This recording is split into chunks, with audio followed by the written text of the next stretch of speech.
আজি আমি কথা পাতিব গৈ আছো ইলেকশ্যন কমিশ্যন অফ ইণ্ডিয়াৰ বিষয়ে না এই টপিকটো মই কিয় পিক কৰিছোঁ চাওক ৰাজ্যসভাত ৰিচেণ্টলি এখন বিল পাছ হৈছে which is concerned with election commission of India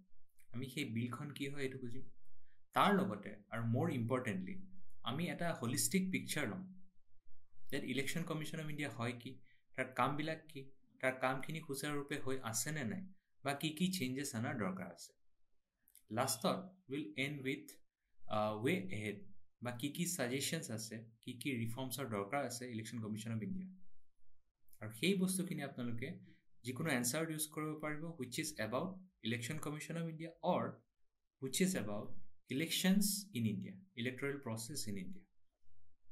তাৰ লগতে আমি কিছুমান টাৰ্ম শিকিম সেই টাৰ্মবিলাক ইলেকশ্যনত প্ৰায় ইউজ হৈ থাকে আৰু তাৰ মিনিংবিলাক কি সেইটো আমি বুজিম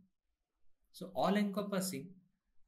will talk about election commission আৰু তাৰ লগতে ইলেকশ্যনছৰ আইডিয়াখিনি ল'ম নাও what is the context quickly Rajya Sabha passes bill to appoint election commissioners opposition workshop ECI members to have same status as Supreme Court judges Rajya Sabha passes bill to appoint chief election commissioners so egita article hoy eta wire pa loisu eta hindu pra loisu aru eta beleg eta source right so coming to the bill a bill khon ki asile so Rajya Sabha passed chief election commissioner and other election commissioners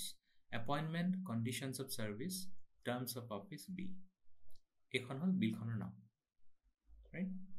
আৰু এই যিখন legislation আছে তাৰ কামটো কি হ'ব that will guide the appointment of chief election commissioner and election commissioners in the future simply কি বুজিলো এই যিখন বিল আছে তাৰ পৰা কি হ'ব কেনেকে ইলেকশ্যন কমিশনাৰ্স আৰু চিফ ইলেকশ্যন কমিশনাৰ এপইন্ট হয় তাৰ বিষয়ে বেসিক্যালি বিলখন কোৱা হৈছে আৰু কেইটামান এডিশনাল এসপেক্টটো আছে যাৰ বিষয়ে মই লাষ্টত কম right now this bill will replace Election Commission Conditions of Service and Election Commissioners Transaction Business Act. মানে এখনক পপুলারলি কোৱা হয় Election Commission Act of 1991. ইয়াৰ আগলৈকে এই যিখিনি এসপেক্ট নতুন বিলখনত কভাৰড হৈছে ৰিগাৰ্ডিং এপইন্টমেন্টস আৰু কন্ডিশনস অফ সাৰ্ভিস তেওঁলোকে কি স্যালাৰিজ পাব তেওঁলোকৰ পাৰ্কস কি কি থাকিব এই গুটেইবিলাক বস্তু গভৰ্ন কৰিছিল এই প্ৰিভিয়াস এক্ট খনে which is that Election Commission Act of 1991 right so ইয়াতে মেজৰ ইস্যু অফ কন্টেনশন যেটো লৈ কন্ট্ৰোভাৰ্সি চলি আছে এটো হৈছে যেটো প্ৰসেস দিয়া হৈছে এপইন্টমেন্টৰ এটো প্ৰসেসত ইলেকশ্যন কমিশনাৰ অফ ইণ্ডিয়া আৰু চিফ ইলেকশ্যন কমিশনাৰ্স এপইন্ট হ'ব এই প্ৰসেসটোক লৈ there is a issue of contention process to problematic বুলি বহুতে কৈছে right okay now আমি গুটেই বস্তুখিনি বুজাৰ আগতে বুজিব লাগিব যে স্ট্ৰাকচাৰটো কি আৰু কামটো কি ইলেকশ্যন কমিশ্যন অফ ইণ্ডিয়া সব এটো আপোনালোকে সকলোৱে জানে যে election commission of India is a constitutional body মানে কি এনেকুৱা এটা বডি যাৰ নাম কনস্টিটিউশনত মেনশন আছে right For example, UPSC is already mentioned in the Constitution. Similarly, Election Commission of India, Supreme Court, are both enuka body ase jibla Constitution directly mention ase. Kintu, for example, Niti Aayog Constitution mention nai. So this is not a constitutional body, right? Election Commission of India is a constitutional body. Are it established hoisile under Article 324 of the Indian Constitution. Now, Article 324 is part of Part 15 of the Constitution. And Part 15 kodra koloke ase 324 opra 329 oloke ase. Ei jigita article ase tate Election Commission of India bikhoye koa hoise aru electoral process to bikhoye kisman basic guidelines dia hoise. Jikhini opor base kori bisor amar kekhonman act ahe like Representation of People Act 1950, Representation of People Act 1951, and so on and so forth. So, gute groundwork khini code kora ase election processor bikhoye. Ei jigita article ase 324 opra 329 oloke, which is part of Part 15 of Indian Constitution. Aru ei part to naam to hoise elections. Right আৰু তাৰে যেটো প্ৰথম article তাতেই mention আছে election commission of ইণ্ডিয়াৰ বিষয়ে is this clear okay now this article vests the ECI with superintendence চোৱাচিতা কৰিব ডাইৰেকশন দিব আৰু কন্ট্ৰোল কৰিব প্ৰিপাৰেচন কৰিব ইলেক্ট্ৰল ৰুলছ এইগিটা কন্ট্ৰোল কি কৰিব অফ ইলেকশনস আৰু প্ৰিপাৰেচন কি কৰিব ইলেক্ট্ৰল ৰুলছ মানে সিম্পলি ক'ব গ'লে ভোটাৰ লিষ্ট আৰু কাৰ কাৰণে কৰিব এই কামখিনি পাৰ্লিমেণ্টাৰী ইলেকশ্যনৰ কাৰণে কৰিব লোকসভা ৰাজ্যসভা ষ্টেট লেজিসলেচাৰৰ কাৰণে কৰিব বিধানসভা বিধান পৰিষদ right the offices of president আৰু vice president এইগিটাৰ কাৰণে গোটেই ইলেকশ্যনৰ প্ৰসেছটো চোৱাচিতা কোনে কৰিব ইলেকশ্যন কমিশন অফ ইণ্ডিয়া আৰু তাৰ অভাৰ আৰ্চিং পাৱাৰ্ছ আছে সেইখিনি কন্ট্ৰোল কৰিবলৈ যিমানখিনি ৰিলেটেড প্ৰভিজনছ আছে সেই গোটেইখিনিৰ ওপৰত অভাৰ আৰ্চিং পাৱাৰ্ছ বা ওভাৰঅল পাৱাৰ্ছ কাৰ আছে ইলেকশ্যন কমিশন অফ ইণ্ডিয়া আছে ৰাইট ওকে সো এপইণ্ট কোনে কৰে এপইণ্ট কৰে প্ৰেচিডেণ্ট অফ ইণ্ডিয়া ঠিক আছে নাও কম্পজিশন এই কম্পজিশন পইণ্টটো আমি ভালকে বুজিব লাগিব কাৰণ ইয়াক লৈ ইস্যুজ আছে ওকে নাও article 324 2 clause 2 states that ECI shall consist of Chief Election Commissioner CEC or other election commissioner if president decides তাৰমানে Chief Election Commissioner থকাটো বাধ্যতামূলক আছিল নে কনস্টিটিউশনৰ আন্ডাৰ yes of course কিন্তু বাকি ইলেকশন কমিশনাৰ থাকাটো কম্পালসাৰি আছিল নেকি was it compulsory answer is no why no because ইয়াতে মেনশনে আছে যে other election commissioners if president decides president notify কৰিলেহে এটো possible so এই বস্তুটো আমাৰ ক্লিয়াৰ হৈ গৈছে there is a clear distinction between the status of chief election commissioner আৰু other election commissioners আৰু এই ডিস্টিংশনটো দূৰ কৰিবলৈ বহুত গুণা কথা চলি আছে right now it also says the appointment of election commission of India will be governed by a law created for this purpose আৰু তাৰ কাৰণে এই যিখন ল ক্ৰিয়েট কৰা হৈছে সেই কেখনৰ লগত ECI ৰিলেশন টু কি যে ECI বেসিক যেটো স্ট্ৰাকচাৰ হেতু দি দিয়া হল ইলেকশন কমিশন অফ ইণ্ডিয়াৰ বেসিক স্ট্ৰাকচাৰটো বেসিক আইডিয়াটো দি দিয়া গল code part 15 of the constitution কিন্তু তাৰ ডিটেইল খিনি দিয়া হোৱা নাই সেই ডিটেইল খিনি কোড আহিব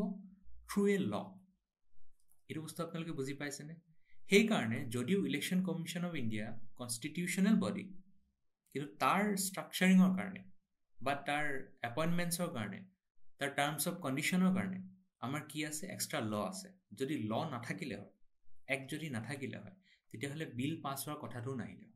বা কোনবা এখন প্ৰিভিয়াস এক্টক ৰিপ্লেস কৰাৰ কথাটো নাহিলে যদি সকলোখিনি কনস্টিটিউশনত মেনশন থাকিলে সো এইটো হৈছে লিংক নাও কম্পজিশন যেটো আছিল এটো ভেৰি কৰিছে মই আপোনালোকক প্ৰথমতে ক'লো যে কোনটো পাৰ্ট কম্পালসৰি আছিল চিফ ইলেকশন কমিশন সো অকল এজনে ইলেকশন কমিশনাৰ আছিল he was chief election commissioner for the period of January 1950 পৰা September 1989 লৈকে only one তাৰ পিছত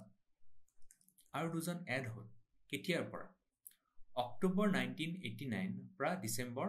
1989 লৈকে এইখিনি সময়ত কি হ'ল আৰু দুজন ইলেকশন কমিশনাৰ এড হ'ল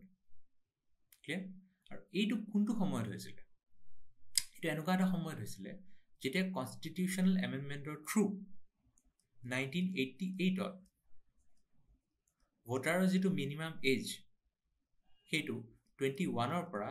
18 লৈকে কমাই দিয়া থ্ৰু কনস্টিটিউশন এমেন্ডমেন্ট আৰু তাৰ পিছত যেতিয়া 18 লৈ কমাই দিয়া হ'ল ভোটাৰৰ সংখ্যা অবিয়াসলি বাঢ়ি যাব কাৰণ এডিশনাল নাম্বাৰ অফ ভোটাৰ্স কোনটো এজত থাকিব 18 পৰা 21 এজলৈকে তাৰ পিছত অক্টোবৰ 1989 এটো ডিসাইড কৰা হ'ল যে আমাক আৰু দুজন ইলেকশন কমিশনাৰস লাগিব আৰু that was done through presidential order ঠিক আছে নোটিফিকেশন থ্ৰু কৰা হৈছে তাৰ পিছত এই ফেজটোত আকৌ সেই দুজন কমাই দিয়া হ'ল এই ফেজটোত আকৌ এজনে ৰাখা হ'ল ইলেকশন কমিশন ঠিক আছে 3 বছৰ পাৰ হৈ গ'ল আৰু ছেপ্টেম্বৰ 1993 আহিল সেইখিনি সময়ত টি.এন. শেষন নামৰ এজন বহুত ইনফ্লুৱেঞ্চিয়েল ইলেকশ্যন কমিশ্যনাৰ আছিলে চিফ ইলেকশ্যন কমিশ্যনাৰ আৰু তেওঁৰ যিটো ৰোল তেওঁৰ ইমান পাৱাৰফুল ৰোলটো ডাইলিউট কৰিবলৈ আকৌ দুজন ইলেকশ্যন কমিশ্যনাৰ এড কৰা আৰু মেজৰিটি থ্ৰু ডিচিশ্যনবিলাক হ'ল চ' 1993 পৰা এতিয়ালৈকে সেই ষ্ট্ৰাকচাৰটো আছে 1+2 মানে টোটেল 3জন ইলেকশ্যন কমিশ্যনাৰ আছে চিফ ইলেকশ্যন কমিশ্যনাৰ আৰু দুজন ইলেকশ্যন কমিশ্যনাৰ গ্ৰেট যদি কুৱেশ্যনটো হয় যে তেওঁলোকৰ ষ্টেটাছ একে নেকি একচুৱেলি ষ্টেটাছ একে নহয় ষ্টেটাছ একে কিয় নহয় যে কনষ্টিটিউশ্যনত ইলেকশ্যন কমিশ্যনাৰ্ছ থাকিব লাগিব বুলি কম্পালচৰিলি কোৱা হোৱা নাই যদি প্ৰেচিডেণ্ট ডিজাইৰ্ছ থাকিব পাৰে বুলি কৈছে কিন্তু chief election commissioner as per article 324 has to exist right আৰু তেওঁলোকৰ ডিছমিছেলৰ ৰুটবিলাকো বেলেগ বেলেগ এইখিনি আমি চাম তাৰপিছত টেনিয়ৰ কি হয় টেনিয়ৰটো কনষ্টিটিউশ্যনত ডিফাইন নাই মানে কিমান বছৰলৈকে তেওঁলোকে এপইণ্ট হোৱাৰ পিছত কাম কৰিব পাৰিব এইটো ডিফাইন নাই কিন্তু এই যিখন এক্ট আছিলে 1991 যিখনক ৰিপ্লেচ কৰিব গৈ আছে এখন বিলে সেই এক্টখনে কি কৈছে যে 65 ইয়াৰ্ছ তেওঁলোকৰ যদি 65 ইয়াৰ্ছ হৈ যায় তেতিয়াহ'লে তেওঁলোকে ৰিটায়াৰ কৰি যাব বা তেওঁলোকৰ 6 বছৰৰ টাইম থাকিব টেনিয়ৰ থাকিব হুইচ এভাৰ ইজ আৰ্লি তাৰ মানেটো কি এনেকুৱা ধৰণৰ লেংগুৱেজ আমি প্ৰায়ে পাওঁ বাট হুইচ এভাৰ ইজ আৰ্লিটো আমি বুজিব লাগিব ফৰ এক্সাম্পল কোনোবা এজন ধৰি লওক 59 ইয়াৰ্ছৰ ছাপ'জ ইলেকশ্যন কমিশ্যনাৰ হ'ল তেওঁ 6 বছৰ পিছত তেওঁৰ এজ কিমান হ'ব 65 আৰু তেওঁ 65ত ৰিটায়াৰ কৰিব ৰাইট অ'কে কিন্তু প্ৰব্লেমটো ক'ত হয় কাৰণ এইটো 6 বছৰ তেওঁৰ টেনিয়ৰ প্ৰব্লেমটো ক'ত হ'ল কোনোবা এজন 62 ইয়াৰ্ছৰ মানুহ আছে তেওঁক ইলেকশ্যন কমিশ্যনাৰ বনোৱা হ'ল কিন্তু তেওঁ যদি 6 বছৰলৈ ৰৈ দিয়ে তেতিয়াহ'লে তেওঁৰ এজ হৈ যাব 68 কিন্তু 68লৈকে তেওঁ থকাটো এলাউড নহয় চ' হুইচ এভাৰ ইজ আৰ্লিয়াৰ যদি তেওঁৰ 6 বছৰ টাৰ্মটো আগতে কমপ্লিট হৈ যায় তেওঁ 65ৰ আগতো ৰিটায়াৰ কৰিব পাৰে কিন্তু যদি 65 ইয়াৰ্ছ এজ তেওঁৰ সোনকালে হৈ যায় যিটো এইটো কেছত হৈ আছে সেই কেছটোত 6 বছৰৰ কমপ্লিট টাৰ্মটো নাপায় চ' আই হোপ দিছ ইজ ক্লিয়াৰ যে হুইচ এভাৰ ইজ আৰ্লিয়াৰ সেই টাৰ্মটো মানেটো কি আমি প্ৰায় পাই থাকোঁ এই টাৰ্মটো ৰাইট তাৰপিছত চেলেৰি যিটো আছে সেইটো on par with supreme court জাজেছ বুলি আছিলে সেইটো ক'ত আছিলে এই এক্টখনতে মেনশ্যন আছে চেলেৰিৰ বিষয়ে কিবা কনষ্টিটিউশ্যনত মেনশ্যন আছে নেকি নাই right this is not mention in the constitution so' আমাৰ টেনিয়ৰ ক্লিয়াৰ হ'ল salary clear Now, most importantly, আমি এইটো বুজিব লাগিব যে ফাংচনছ কি কি আছে ইলেকশ্যন কমিশ্যন অফ ইণ্ডিয়া মই আপোনালোকক কৈছিলোঁ যে preparation of electoral rolls is done by election commission of India so' they are responsible for preparing and আপডেটো মিনিমাম এটা টাইম ইণ্টাৰভেলৰ মূৰে কৰি থাকিব লগা updating electoral rolls for all constituencies in the country very simple ECI has been given the power to register voters, register kora pare, and prepare electoral rolls under the RPA 1950. A right to dia hoise RPA 1950 under. Kamkhini koribo, ei kamkhini koribo boli kot mention ase, constitutional mention ase, tar legal validity to kor pra aise, tar karone RPA Representation of People Act 1950 khonor under telokok ei power dia hoise. আপোনালোকে এইটো কথা জানা উচিত যে RPA দুখন আছে representation of people's act 1950 আৰু representation of people's act 1951 দুইখনে আমাৰ এক্সাম পাৰ্সপেক্টিভৰ পৰা বহুত ইম্পৰ্টেণ্ট নাও conduct of elections conducting free and fair elections বাৰে এই টাৰ্মটো আমি পাই থাকোঁ ইলেকশ্যন ফ্ৰী হ'ব লাগিব আৰু ফেয়াৰ হ'ব লাগিব ফ্ৰী মানে কি সকলোৱে পাৰ্টিচিপেট কৰিব পৰা হ'ব লাগিব আৰু ফেয়াৰ মানে কি সকলোৱে পাৰ্টিচিপেট যদি কৰে তেতিয়া তেওঁলোকৰ লগত যাতে আনফেয়াৰনেছ নহয় ইকুইটেবলি তেওঁলোকে যাতে পাৰ্টিচিপেট কৰিব পাৰে that is fair so' free and fair elections to Lok Sabha Rajya Sabha state legislative assemblies কিন্তু লোকেল বডিজ কাৰ আণ্ডাৰত হয় ষ্টেট ইলেকশ্যন কমিশ্যন লাগিলে সেইটো পঞ্চায়ত হওক বা মিউনিচিপালিটিজ হওক So they also take steps to prevent any malpractice or irregularities. Like agote eta bostu bahut asile je boot capture, এটা polling booth এতিয়াও জাগে জাগে হোৱা শুনা যায় যে এটা polling booth কোনো miscreants আছে বা কোনো দুৰ্বৃত্ত আছে তেওঁলোকে আহি ক্যাপচাৰ কৰিলে, ৰাইট, আৰু ইলেক্ট্ৰল প্ৰসেসটো ডিসৰাপ্ট কৰে, তেতিয়া সেই ভোটখিনি ইনভ্যালিড বুলি ডিক্লেয়াৰ কোনে কৰিব পাৰে, ECI কৰিব পাৰে, সেই ৰাইটটো তেওঁলোকৰ আছে। The conduct of elections is governed by RPA 1951. A conduct of elections তাৰ লগতে কোনবা এজনৰ কোৱালিফিকেশন ডিসকোয়ালিফিকেশন ক্যান্ডিডেটৰ এই গুটিখিনি বস্তু ইজ গভৰ্নড বাই RPA 1951. সো মই মাত্ৰ কলো যে দুইখন এক্টে আপোনালোকৰ কাৰণে বহুত important, right, which provide for qualification and disqualification of the candidates, the appointment of election officials বেলেগ লেভেলত কেনেকে appoint হয়, returning officer কেনেকে appoint হয়, chief electoral officer কেনেকে appoint হয়, so all that, and the conduct of elections. Okay, now supervision of elections, তত্ত্বাৱধান বা তদাৰক কোনে কৰে, ইলেকশন কমিশন অফ ইন্ডিয়া কৰে। The ECI supervises the entire electoral process from nomination of the candidates to counting of votes. এই গোটেই প্ৰসেসটোত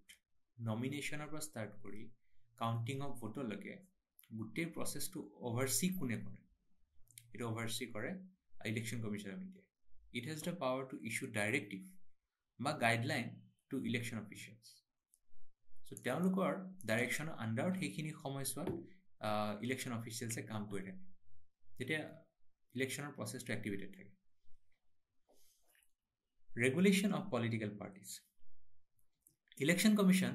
regulates the registration and functioning of political parties of India. Our regulation of political parties is governed by election symbols, reservation and allotment order. এই অৰ্ডাৰটো থ্ৰুৰে আমাৰ যিখিনি political party আছে তাহাঁতৰ election symbols বিলাক তত্ত্বাৱধান কৰা হয় বা ৰেগুলেট কৰা হয়, right, which provides for registration and allotment of symbols to political parties. Now এই টপিকটো আমি ভালকে বুঝো যে ৰেজিষ্ট্ৰেচন অফ পলিটিক্যাল পাৰ্টিজৰ কি কথা কৈ আছে। সব পলিটিক্যাল পাৰ্টিজ ইণ্ডিয়াত বহুত আছে,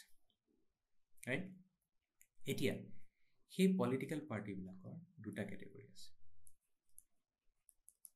যাক ECR কাষত ৰেজিষ্টাৰ কৰা হৈছে, এটা হৈছে আনৰেজিষ্টাৰ্ড,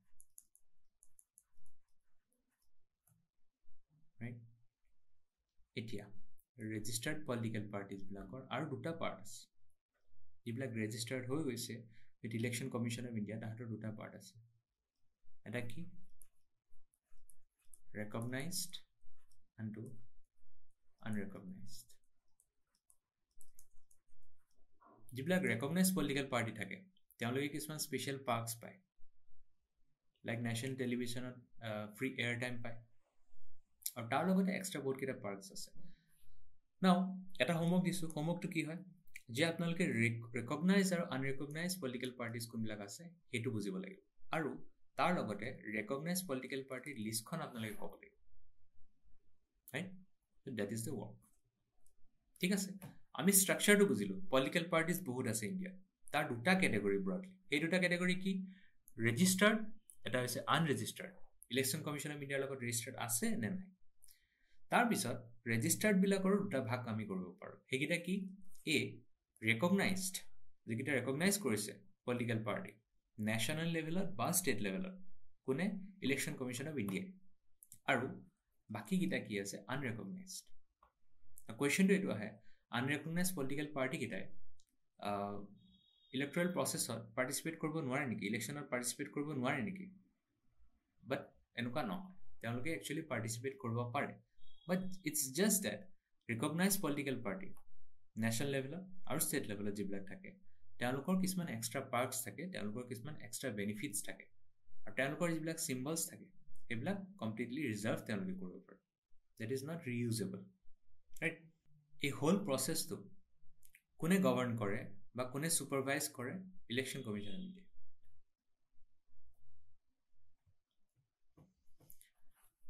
নাও ভেৰি ইম্পৰ্টেণ্ট, চাওক তেওঁলোকে কি ইস্যু কৰে, model code of conduct. Model code of conduct কি হয়, MCC মানে কি, model code of conduct.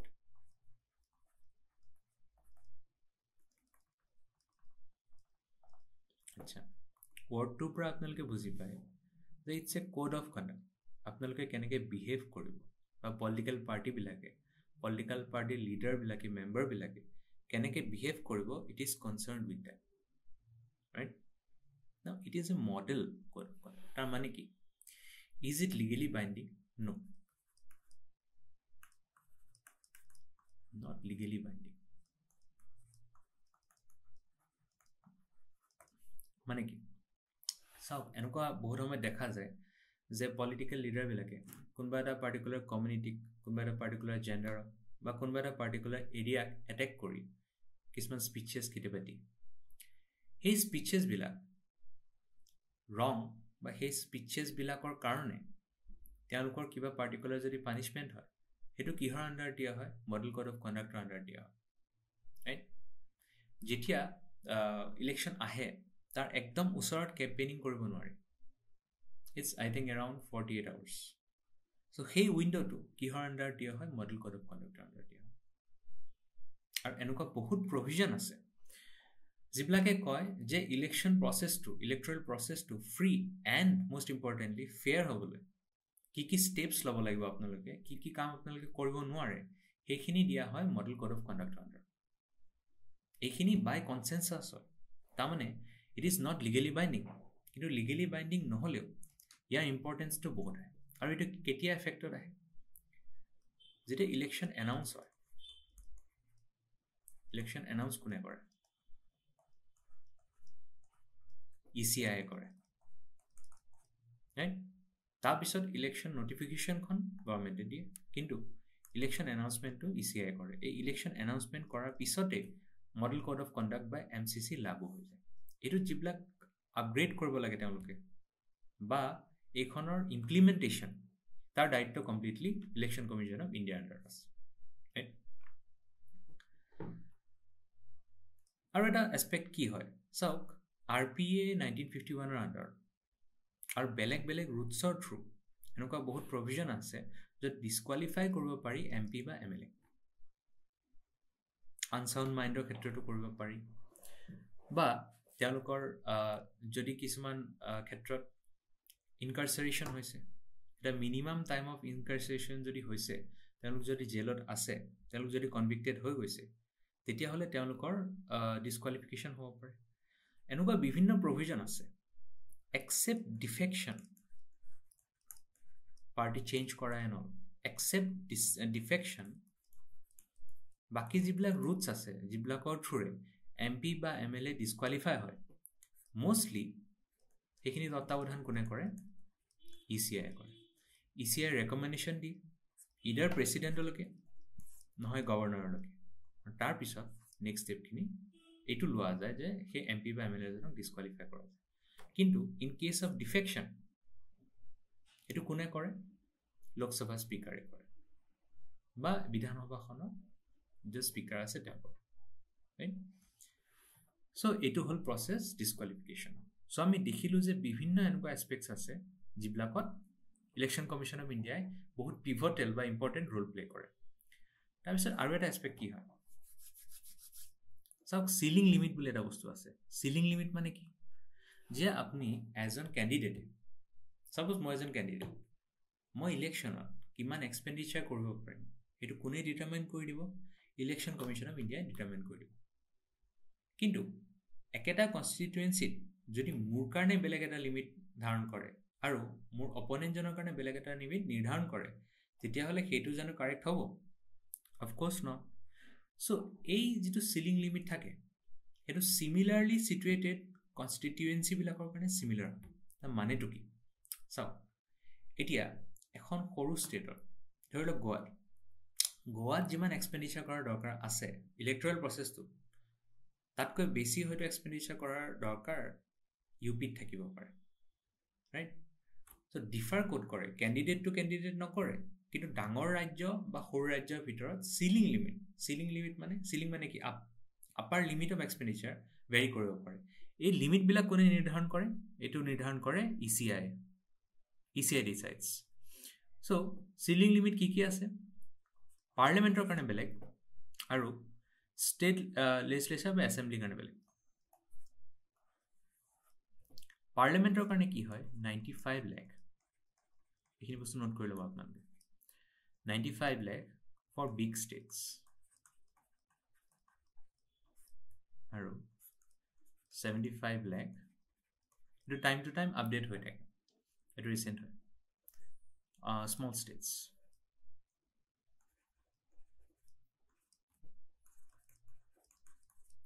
assembly কি হয় 40 lakh per candidate for big states আৰু 20 lakh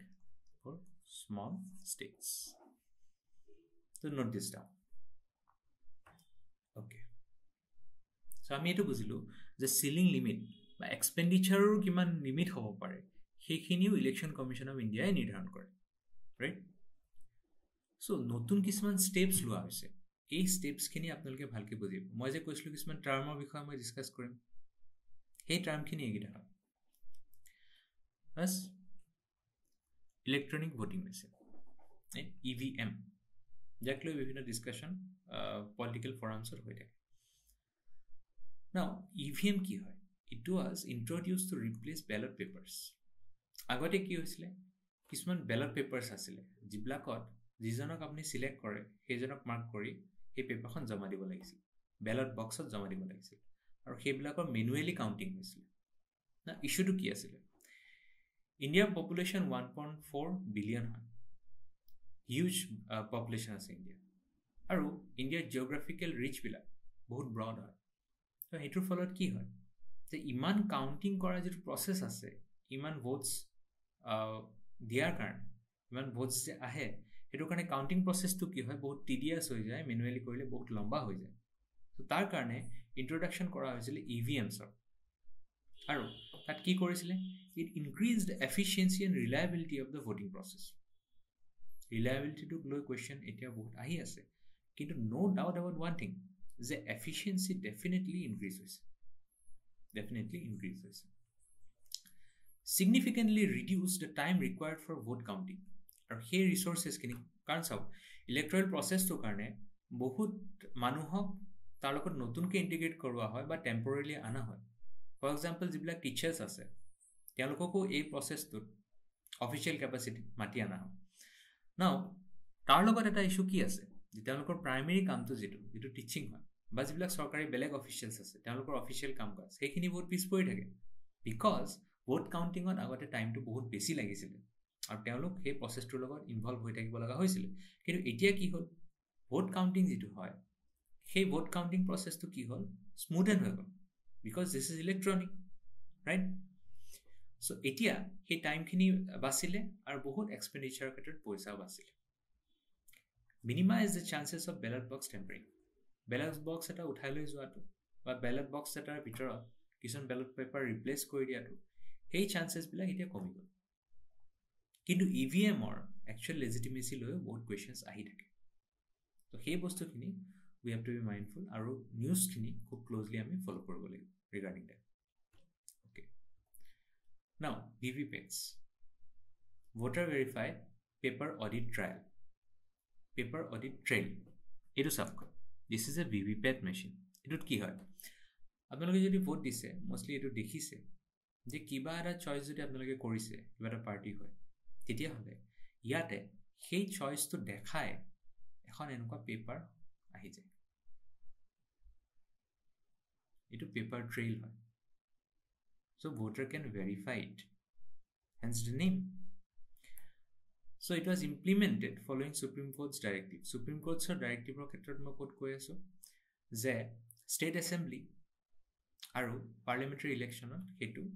implement তেতিয়াৰ পৰা হৈছিল যেতিয়াৰ পৰা Supreme Court directive দিলে তাৰ পিছত চাও VVPATs are used alongside EVM ৰ লগত use to allow voters to verify their votes এমাত্ৰ যেটো কল provides a physical paper trail of votes cast so যেতিয়া EVMত আমি এটা ভোট দি দিও তাৰ কোনো পেপাৰ ট্ৰেইল না থাকে বা তাৰ কোনো পেপাৰ এভিডেন্স না থাকে যাৰ এগেইনষ্ট আমি এটো ভেৰিফাই কৰিব পাৰো কিন্তু VVPATৰ থ্ৰু কি হয় আমাক এটা ব্ৰিফ টাইমৰ কাৰণে সেই পেপাৰখন দেখুৱা যায় আৰু তাৰ মানে কি পেপাৰ ফৰ্মত ভোটছ কিমান কাউণ্টেড হৈছে বা কাৰ সপক্ষে কাৰ বিপক্ষে কিমান ভোট আছে সেইটো আমাৰ ৰেকৰ্ডছত থাকি যায় তাৰ এডভান্টেজটো কি letter we can verify it letter এইটো ভেৰিফাইবল হৈ থাকে যে actually both of those add up or not actually দুইটা same হৈছে নে নাই so hence this is very important আৰু এটা জাজমেণ্ট আছে এই জাজমেণ্টটো হৈছে লিখি ল'ব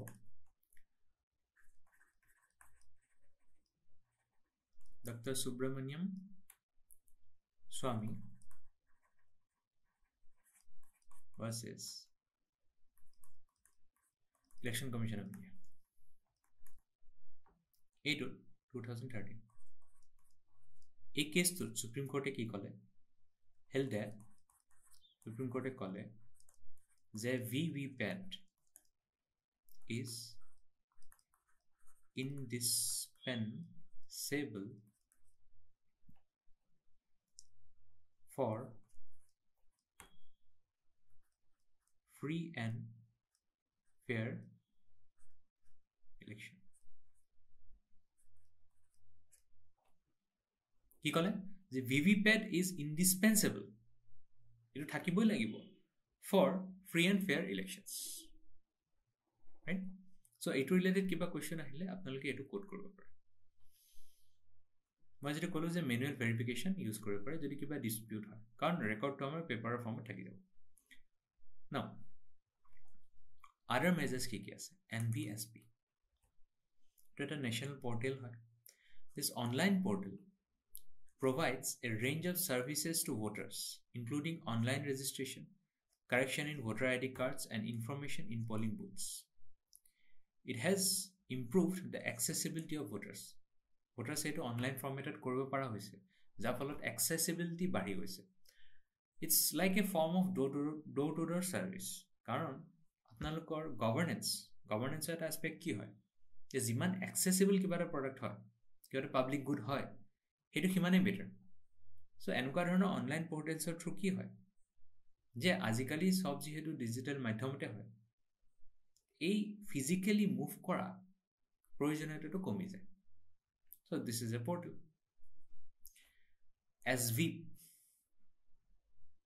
SVIP বুলি এটা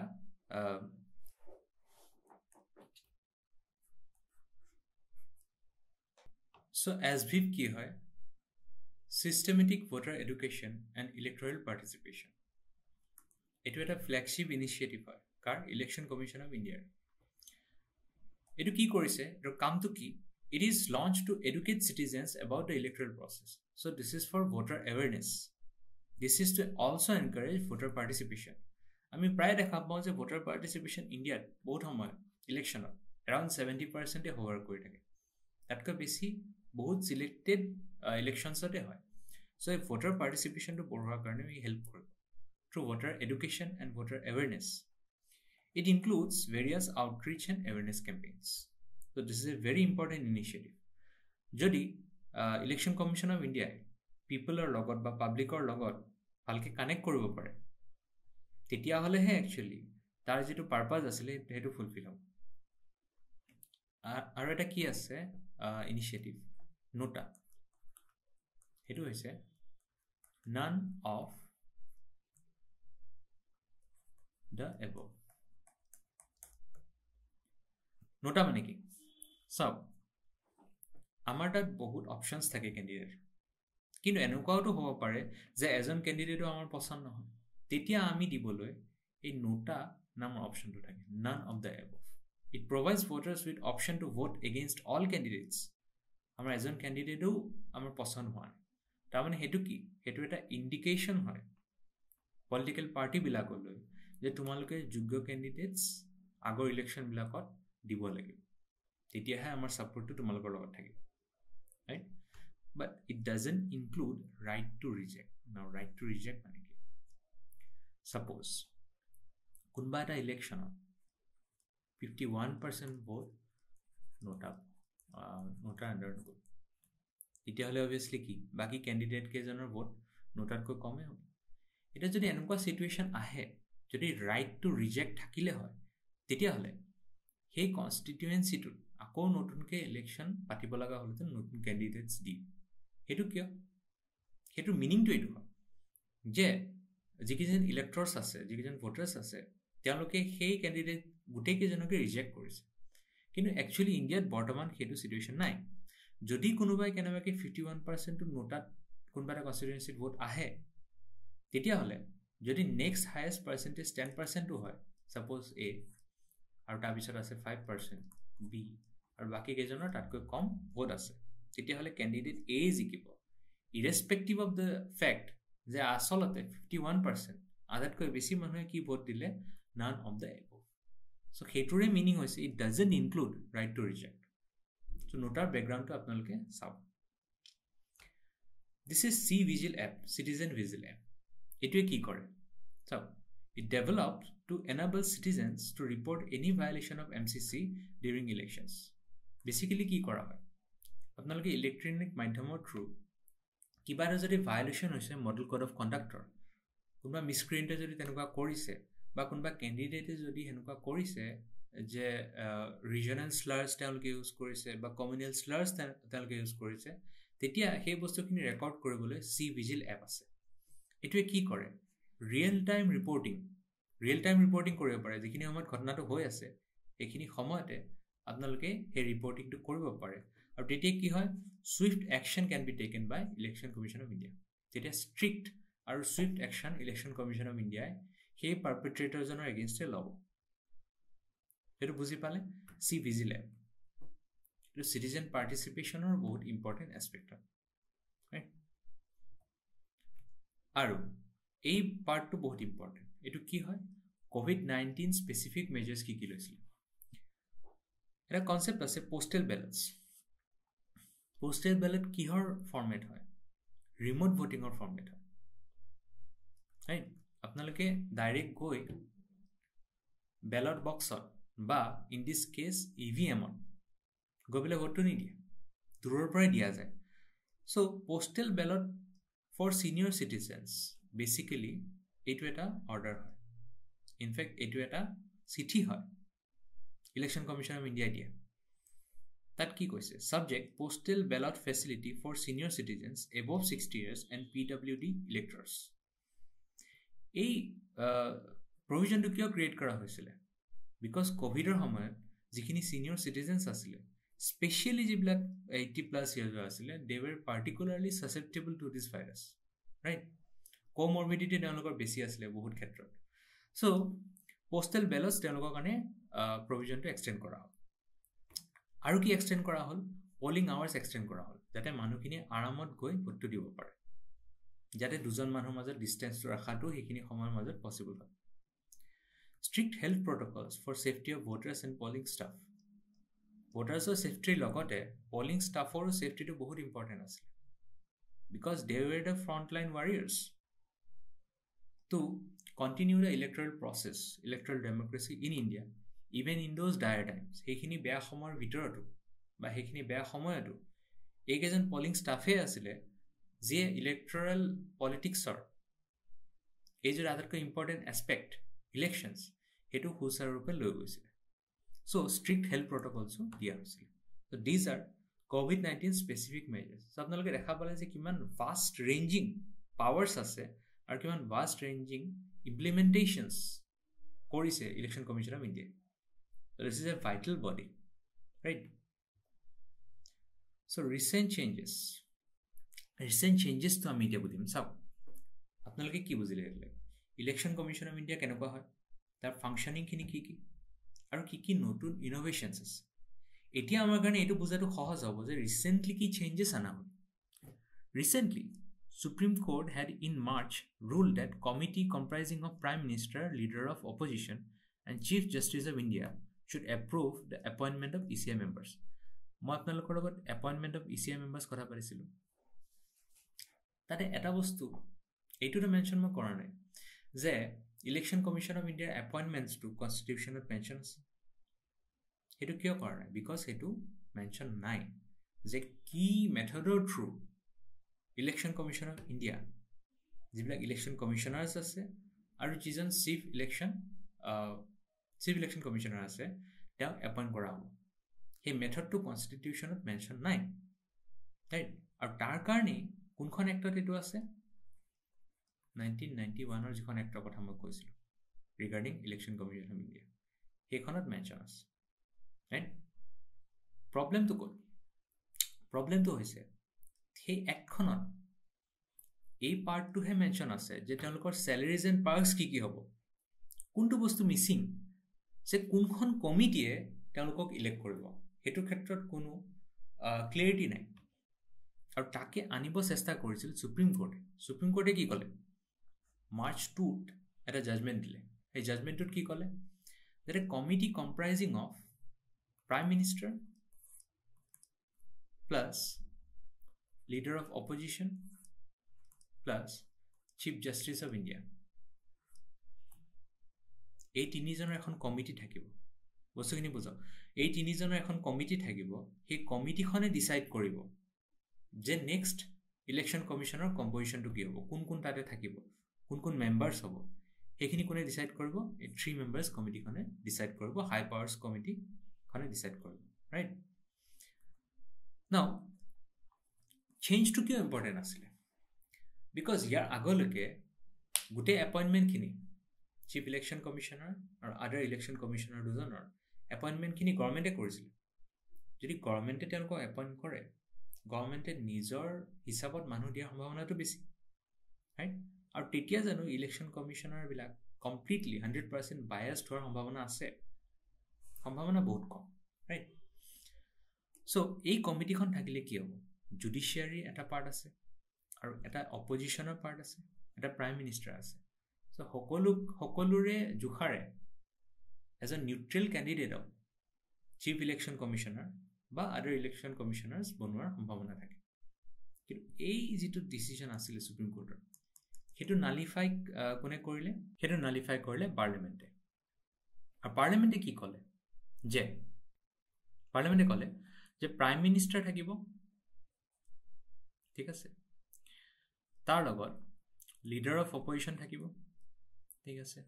third chief justice of India নাথাকে চাওক বাকী দুটা ছেইম আছে কিন্তু চিফ জাষ্টিছ অফ ইণ্ডিয়া নাথাকে তাৰ সলনি কোন থাকিব তাৰ সলনি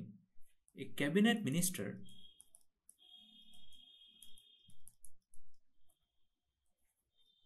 chosen by PM আৰু এজন cabinet minister থাকিব chosen by PM so 3 member committee হল কিন্তু তাতে চাওক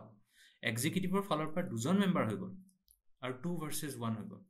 so এইটো ক্ষেত্ৰত এক্সিকিউটিভে যি ডিসিশন ল'ব চৰকাৰে যি ডিসিশন ল'ব হেতুৰ মতেইটো ইলেকশ্যন কমিশ্যনাৰ ডিসাইড হ'ব so যিটো নিউট্ৰেলিটিৰ কথা কোৱা হৈছিল হেতু ইয়াতে মেইনটেইন নহয় okay however the new bill substitutes CJI with a minister nominated by prime minister as I say this can help perpetuate the accusation of executive bias of ECI এই যিটো accusation আছে যে ইলেকশ্যন কমিশ্যন অফ ইণ্ডিয়াৰ executive bias আছে বা চৰকাৰ towards bias আছে সেই যিটো accusation হেতু কন্টিনিউ হ'ব যদি এনেকুৱা হয় A new clause added in the bill. আৰু এটা new clause add হৈছে এইটো এটা separate point যে a new clause has been added in the bill to protect chief election commissioner and other election commissioners against civil and criminal proceedings for acts done or words spoken in discharge of their official duty তাৰমানে তেওঁলোকে official ডিউটিৰ কাৰণে যিবিলাক কথা ক'ব বা যিবিলাক তেওঁলোকে একশ্যন ল'ব সেইবিলাকৰ against criminal or civil proceedings echo case of honor right so this is a new provision okay now এতিয়া আমি গোটেই বস্তুখিনি বুজিলো লগতে এটোও বুজিলো যে ৰিসেন্টলি সুপ্ৰিম কোৰ্টে কি ৰুলিং দিছিল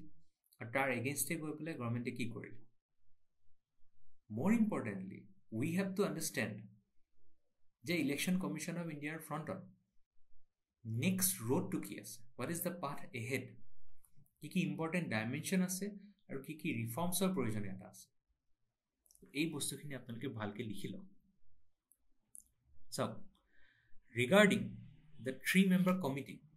এইটো প্ৰথম টাইম নহয় যে সুপ্ৰিম কোৰ্টে এই বিষয়ে কিবা এটা কৈছে বা কিবা এটা প্ৰমিনেণ্ট বডিয়ে এই বিষয়ত কিবা এটা অপিনিয়ন দিছে যে নিউট্ৰেল এখন কমিটি থ্ৰু হ'ব লাগে অৰিজিনেলি এই 3-member committee prime minister, leader of opposition আৰু চিফ জাষ্টিছ অফ ইণ্ডিয়া এনেকুৱা এখন কমিটি হ'ব লাগে বুলি 1975ত কোনে কৈছিলে? এখন কমিটি আছিলে বাই জাষ্টিছ টাকুণ্ডে।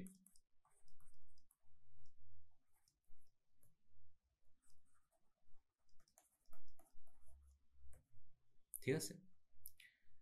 নেক্সট, এই যিটো সেন্টিমেন্ট আছিলে সেইটো ৰিইটাৰেট কৰিলে কোনে? ল কমিশ্যন। ল কমিশ্যনে কি ক'লে? In it's 255th report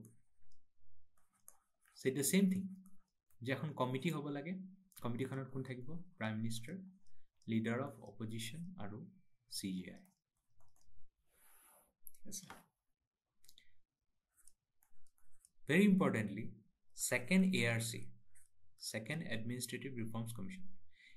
under Birappa Moily, এখনত কি কয়?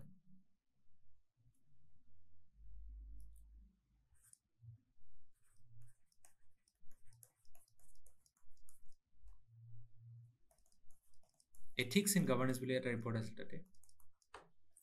Ethics in Governance কি কয়?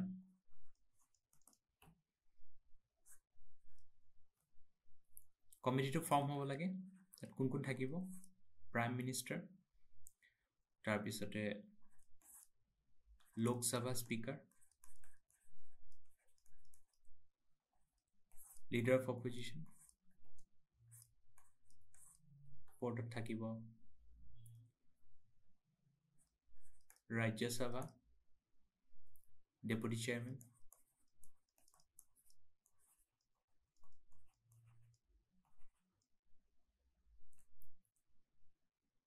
এনেকুৱা এখন কমিটি ফৰ্ম কৰাৰ কথা আছিলে ছেকেণ্ড ARC ৰিপৰ্টে। তাত কোন থাকিব? প্ৰাইম মিনিষ্টাৰ থাকিব, লোকসভা স্পীকাৰ থাকিব, লিডাৰ অফ অপজিশ্যন থাকিব,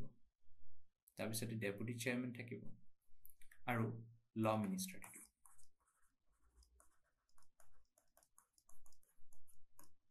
Five-member কমিটি, ৰাইট? চ' এই ৰেকমেণ্ডেশ্যনখিনি আপোনালোকে যিকোনো এটা ইউজ কৰিলে হ'ব। ক'ত ইউজ কৰিব পাৰে? যদি এইখন বিলৰ ৰিলেটেড কিবা কুৱেশ্যন আহে বা যদি ইলেকশ্যন কমিশ্যন অফ ইণ্ডিয়াৰ ৰিফৰ্মছৰ ক্ষেত্ৰত বা তেওঁলোকৰ কম্পজিশ্যন কেনেকুৱা হ'ব লাগে সেইটো ক্ষেত্ৰত কিবা কুৱেশ্যন আহে, ত' ইউ কেন কোট জাষ্টিছ টাকুণ্ডে কমিটি ৰিপৰ্ট বা ল কমিশ্যনৰ 255th ৰিপৰ্ট, যি দুটাই ছেইম কথা কৈছে। And these two reports are concurring, agree কৰি আছে সুপ্ৰিম কোৰ্টৰ এই জাজমেণ্টৰ লগত, বা এই ৰিপৰ্টকেইটা বেচিছতে হয়তো সুপ্ৰিম কোৰ্টে এই কথাখিনি কৈছে যে prime minister, leader of opposition আৰু CJI থকা এটা কমিটি হ'ব লাগে যিটো ইলেকশ্যন কমিশ্যনৰ কম্পজিশ্যনটো ডিচাইড কৰিব। অন দ্য কণ্ট্ৰেৰী, ছেকেণ্ড ARC কি কৈছে যে তাত 5জনীয়া এখন কমিটি আমাৰ থাকিব লাগে, ইভেন বিগাৰ কমিটি, য'ত কোন কোন থাকিব? প্ৰাইম মিনিষ্টাৰ থাকিব, লোকসভা স্পীকাৰ থাকিব, লিডাৰ অফ অপজিশ্যন থাকিব, ৰাজ্যসভা ডেপুটি চেয়াৰমেন থাকিব আৰু ল মিনিষ্টাৰ থাকিব। Clear? So these are the recommendations on the lines of this Supreme Court judgment. Okay. Now, আৰু কি ৰিফৰ্মছৰ দৰকাৰ আছে? চাওক, এটা ডিষ্টিংশ্যন আছে, মই কৈছিলোঁ ইলেকশ্যন কমিশ্যনাৰ আৰু চিফ ইলেকশ্যন কমিশ্যনাৰৰ ছিকিউৰিটি অফ টেনাৰ বেলেগ বেলেগ। What do I mean? এজন চিফ ইলেকশ্যন কমিশ্যনাৰক ডিছমিছ কৰিবলৈ তেওঁ ডিছমিছলৰ যিটো ৰুট হয়, সুপ্ৰিম কোৰ্টৰ এজন জাষ্টিছ আছে, তেওঁৰ ডিছমিছলৰ ৰুটৰ লগত ছেইম। তাৰমানে কি? সেই প্ৰচেছটো বহুত ডিফিকাল্ট, ৰাইট? আৰু স্পেচিয়েল মেজৰিটি লাগে, আৰু তাৰপিছত দুইটা সদনতে এইটো গৃহীত হ'ব লাগিব, তেতিয়াহে এজন সুপ্ৰিম কোৰ্ট জাষ্টিছ বা চিফ ইলেকশ্যন কমিশ্যনাৰক আপুনি আঁতৰ কৰিব পাৰে, গভৰ্ণমেণ্টে আঁতৰ কৰিব পাৰে। কিন্তু বাকী ইলেকশ্যন কমিশ্যনাৰ কেইজনৰ ক্ষেত্ৰত সেই প্ৰটেকশ্যনটো নাই, সেই কনষ্টিটিউশ্যনেল প্ৰটেকশ্যনটো এক্সিষ্ট নকৰে, বা সেই লিগেল প্ৰটেকশ্যনটো এক্সিষ্ট নকৰে, ৰাইট? চ' এটা ডাইমেনশ্যন এইখন বিলৰ ডিছকাশ্যনৰ সময়ত এইটো কোৱা হৈছিলে যে আমি এই ইলেকশ্যন কমিশ্যনাৰ কেইজনকো সেই প্ৰটেকশ্যনটো দিব লাগে। সেই প্ৰটেকশ্যনটো যদি আমি দিওঁ, তেতিয়াহে এই বডিটো একচুৱেলি বায়াছড হ'ব বা তেওঁলোকৰ কোনো ভয় নাথাকিব চৰকাৰৰ পৰা। কিন্তু সেইটো ইমপ্লিমেণ্ট নহ'লগৈ, ত' বিলখনৰ এইটো কথা নাই। But this is a very important reform to ensure the security of tenure of election commissioners, মানে other election commissioners, in the lines of chief election commissioner, right? So security of tenure এটা aspect of part. ঠিক আছে. Secondly, expenditure.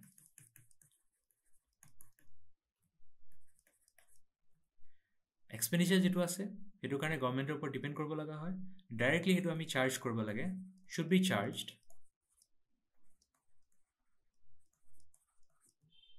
on the consolidated fund of India.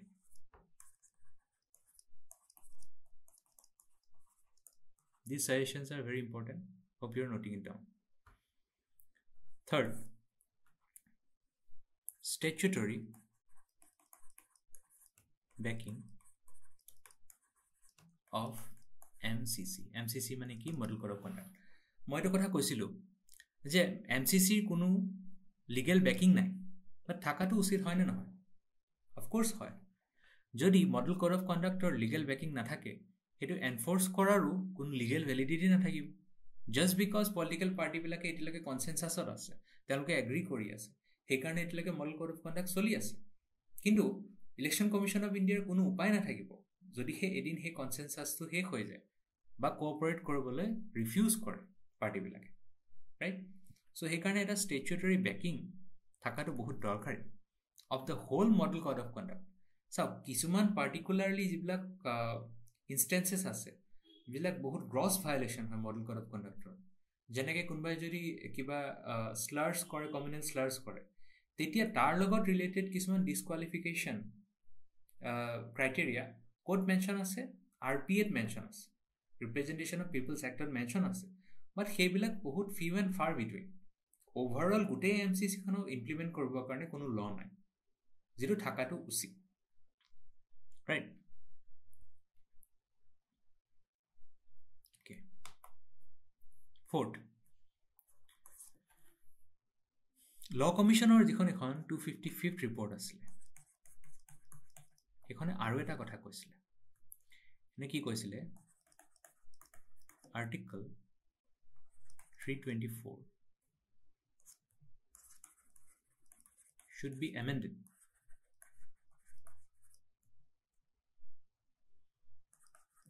to provide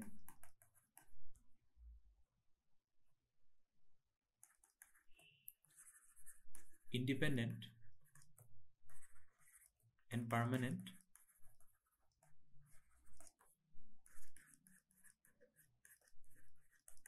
secretariat. ইয়াৰ কোনো extra secretariat নাই, right? So in line of Lok Sabha secretariat বা ৰাজ্যসভা সেক্ৰেটাৰিয়েট এটা extra সেক্ৰেটাৰিয়েট ইয়াৰ কাৰণে create কৰিব লাগে বুলি ৰেকমেণ্ড কৰিছিলে ল কমিশ্যনে ইন ইটছ 255th ৰিপৰ্ট. আৰু সেই বস্তুটো আৰ্টিকল 324কে চেঞ্জ কৰি তাতে সোমাই দিব লাগে, কনষ্টিটিউশ্যন ভেলিডিটি দি দিব লাগে বুলি এই ৰিপৰ্টখনে কৈছিলে, ৰাইট? সো এইবিলাক কিছুমান চেঞ্জেছ আছে যিবিলাক আমি আনিব পাৰোঁ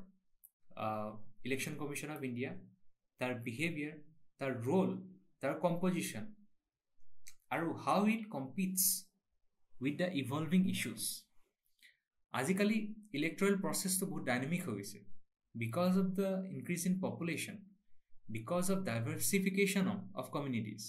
আজিকালি ইলেকশ্যন 1950s ইলেকশ্যন হৈ থকা নাই. চ' বহুত কমপ্লেক্স ইছ্যুজ আহি গৈছে. চাইবাৰ ক্ৰাইমছৰ সংখ্যা বঢ়াৰ লগে লগে এজন ভোটাৰৰ আইডেণ্টিটিক লৈ বহুত প্ৰব্লেমো ক্ৰিয়েট হৈছে. চ' এই গোটেই ইছ্যুবিলাক ভালকৈ টেকল কৰিবলৈ we should equipped election commission of India. তেতিয়াহে আমাৰ যিটো ইলেক্ট্ৰল ডেম'ক্ৰেচি আছে সেইটো প্ৰপাৰ ৰূপত ৰূপায়ণ হ'ব আৰু ফ্ৰী এণ্ড ফেয়াৰ ইলেকশ্যনৰ যিটো টাৰ্ম সদায় আমি কৈ আহিছোঁ সেই এম্বিশ্যনটো ফুলফিল হ'ব. So' that is all. Thank U.